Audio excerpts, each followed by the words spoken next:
एया का हो आय और किस्मत देखी लो तनी देखो देखी है किस्मत में लिखल बा हाँ ए फॉर एप्पल हाँ बी फॉर बनाना हाँ सी फॉर चोर हाँ ए फॉर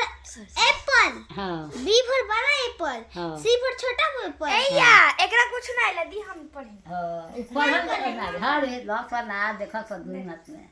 डी से डाला डाकू हाय हाय देख ऐसे ना सुनिए अरे नदी चुरा के नदी चुरा हमार ए E for डॉक्टर एप्पल हाँ A B C D E E for आँख वाला एप्पल पागल है का E F for मछली वाला एप्पल एथी है का कहला खड़ी दांत खड़ी करिया ई का होला F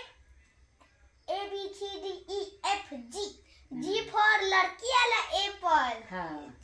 H for मुर्गी वाला हमरा भाग बतन तनी हमरा भाग में माना तो पूरा हम बता देखी रउआ भी जाए वाला बनी नु उनका पास हाँ पागल है का दादी के तरह आज जियते जान निकाल ली हलोगी ताकत हो अगर आ जा पापा ये देखिए यहाँ पर देखिए ये देखिए पूरा दांत गड़ा दिया